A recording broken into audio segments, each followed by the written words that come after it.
Hello everybody, welcome to That's Cakeable. I'm Janine and this week I'm going to show you how I created this gorgeous Santa hat cake with cute little elves and delicious edible presents. Like I said, I'm in the festive spirit and I just couldn't help but make one more Christmas goodie. This one is all about structure, modeling and loads of glitter. So get your tools out, get your coveralls on and let's go and get our cake on.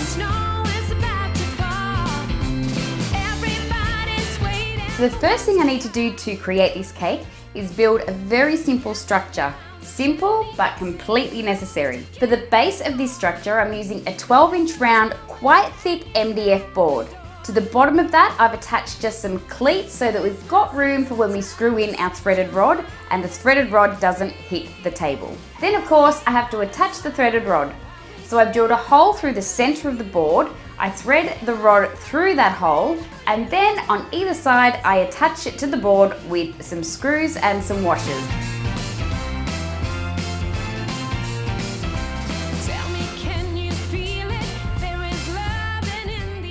So using the template, I find where I need to place my support boards. Now you have to remember that you've got to allow for some overhang for the white section of Santa's hat. I attach that board exactly the same way as I attach the rod to the baseboard. Now the one last thing I have to do is to attach some armature wire to the top of that threaded rod. I'm going to need some extra support for the weight of that little elf hanging off the side of Santa's hat. So I've decided to attach the armature wire now, and that will make sure that I've got the strength for him to hold on to without breaking the cake. I just take some armature wire and I'm just guesstimating about how much I'll need. Now it's better to go longer than it is shorter because you can cut some off. I wrap that around the top of the threaded rod and then I hot glue that to the threaded rod.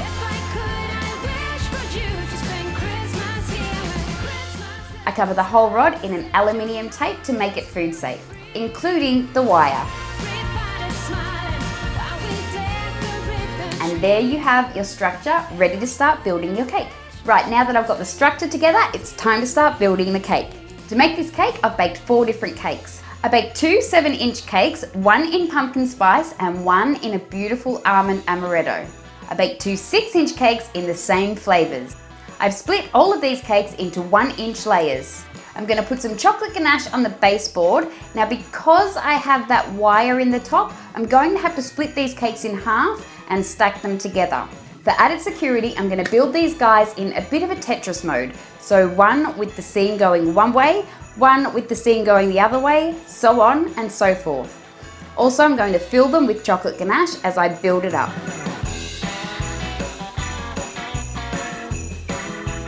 Once all of the cakes are built up, it's time to start carving it into a hat shape. Remember to use lots of reference photos and your template to get the right shape for this. Santa's hat is a little bit of a rounded cone shape, but it's not just straight up and down cone. It has lots of folds and grooves because it's made of fabric. So don't forget to take that into account as you carve. I'll start with a larger knife and then I'll come back in later with a smaller knife to get the details. Now that the main part of the cake is carved, I'm going to go in with some cake clay and define a few more details. If you'd like to know how I make my cake clay, just go ahead and click the eye here and I'll show you how it's done. Once I'm happy with the details that I've added with the cake clay, I'm going to come back in with a thin ganache and give the cake a quick crumb coat. I'll then pop that aside to chill.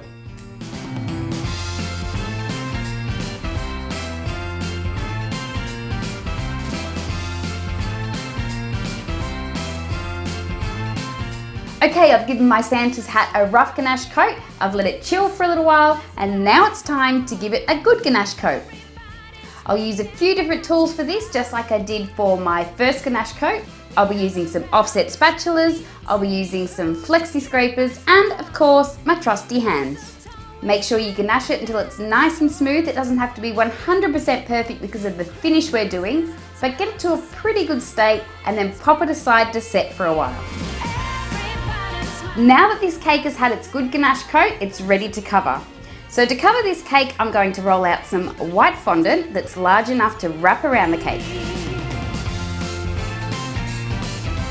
I'm then going to wrap that fondant around the cake, attaching it with some water. I'm going to cut off the excess with some scissors in the back and then start smoothing it.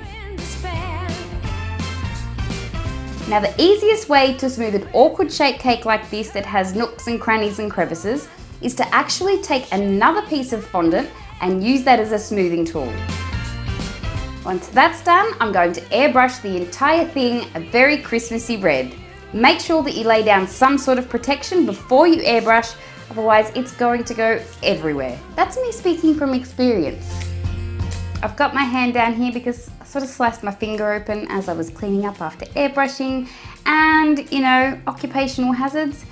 Don't leave razor blades just sitting on your bench. So now that my Santa hat is all airbrushed, I don't know if I'm a glutton for punishment or I just want it to look really pretty, but I'm going to cover it in glitter. To apply the glitter to the cake, I'm just going to use some piping gel firstly, and then just start dabbing on the glitter. Once again, you want to have something down on the bench or wherever you are to catch all that excess glitter, because there is going to be loads. But hey, glitter's festive, right? Okay, now I've got the glitter on my cake and everywhere else. It's time to move on to doing the board. I'm going to do the board now so that it can set up a little bit while I do the trim on the Santa hat. To decorate the board, I'm just going to roll out some white fondant. Now because I've already got the threaded rod on this board, I'm going to have to add this in 2 sections. But that's okay, because of the effect I'm doing on the board, you won't notice the seam. Once both pieces are attached and smoothed out, I'm then going to take one of my acrylic rulers and use it as a guide to start making marks in the fondant. Are you getting the idea now? We got wooden planks. Then I'm going to take my Dresden tool and make markings in all of those slats to make it look a little bit more timber-like. Once that's done, I'm going to take some ivory food colouring and paint that reasonably heavily over the board, making sure I get into all those little cracks. Once I have the board painted, I'm then going to take some alcohol and I'm going to take my paintbrush, moving in single strokes just one way, and start wiping off the excess. That way you get a little bit of a wood grain finish. Now that I have the board covered and decorated and painted and looking gorgeous, it's time to move on to covering up that center pole. I'm keeping this super simple, so I'm just taking some hot glue and some tinsel, and then I'm going to wrap the tinsel around that center pole. So festive! Now that we have that center pole all disguised and covered and looking festive, it's time to put the white band on Santa's hat. So to create the white band, I'm actually just using some leftover fondant from covering the hat. You'll notice that it's a little bit blotchy, got some red patches and stuff, but that is not going to matter. I roll out that fondant, and then using a template, I actually made this out of paper towel because I got to wrap it around the hat and determine the size I liked. I'm going to cut out a strip of that white fondant. Make sure you've got a little bit of overhang on the fondant, so slightly larger than the template, so that we can make little folds either side. That way we don't end up with harsh edges. Once you've cut that strip of fondant, fold over those edges a little bit, and then it's time to place it onto the Santa hat. I'm taking some royal icing and just going to run that around the edge of that Santa hat. Then I'm just going to take the strip that I just cut and I'm going to attach that to the hat. We're going to be doing a nice fluffy finish on this soon, so you won't see any holes or marks that you've left behind.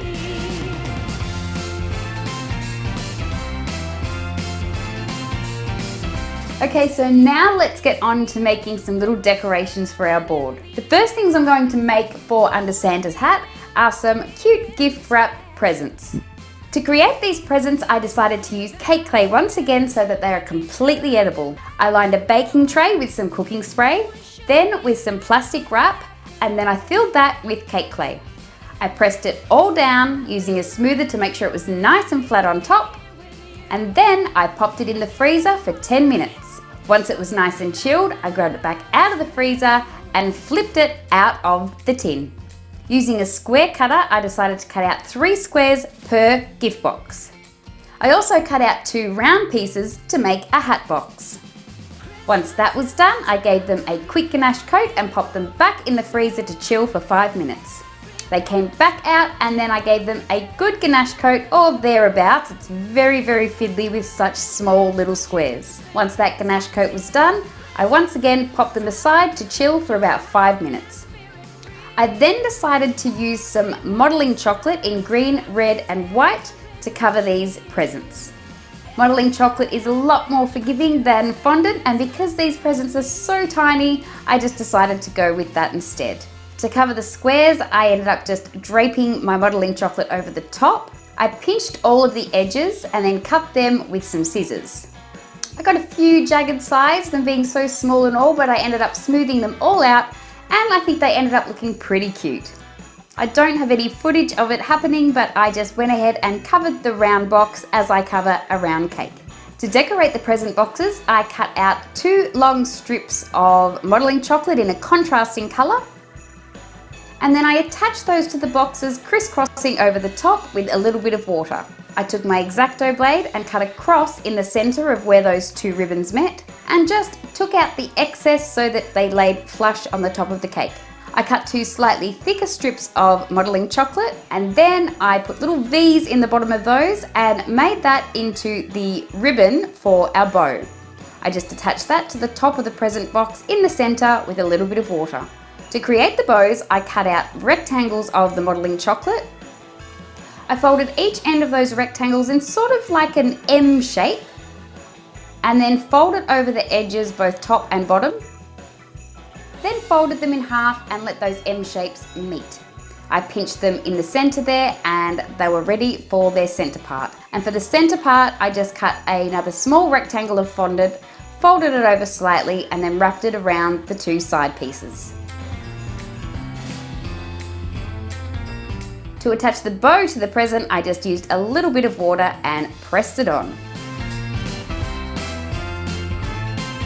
You can then go ahead with edible paints and glitters, whatever your heart desires, and decorate those little cake boxes to make them look exactly as you want. Now I have to add some texture, as promised, to Santa's white band around his hat. So to create the texture, I've taken quite a stiff royal icing, the same royal icing that I used to attach the band, and I'm popping that all over that white section. Now don't forget to cover your cake board when you do this bit, or you're going to get glitter everywhere once again. But I decided to take some hologram white edible glitter and just pop a little bit around the white section also. Okay, now I'm on to the exciting part. It's time to put the whole cake together. So the first thing I'm going to do is add my standing elf. Now, because she's standing, she needs something to stand in. So what I've decided to do is take a bit of fondant and pop that on the board underneath the threaded rod in the center. I'm then going to attach my elf to that fondant. It looks a bit ugly initially, but that's okay. And then to hide that fondant, I'm just going to add a bit more tinsel. The next thing I'm going to do is just arrange the presents on the board, and I'm just going to attach them with a bit of royal icing. Once that's done, I'm going to attach my sitting elf in the same way, just a bit of royal icing underneath the buttocks. The next thing I'm going to do is attach the hanging elf. So to do this, I now have to cut down the armature wire that I have installed in the cake already and bend it into a bit of a hook. I then go ahead and bend a hook in the arm of the elf and attach that hook to the hat hook. Now I'm going to bend a little bit of the armature wire in the elf's leg and stick that into the side of the hat just to make sure that it stays nice and stable and doesn't swing around everywhere. Now I'm going to attach a pom-pom to the end of Santa's hat. I'm going to do that by just attaching a ball of white fondant, which I'm going to give the same treatment as I gave the band on the Santa's hat, just the royal icing. To give the illusion that the elf is hanging onto the pom-pom, I'm just going to make a little hand and pop that right on. I'm going to attach the shoes to the little elf, make sure that the board is ribboned and gorgeous, and that is it. That completes the Christmas cake.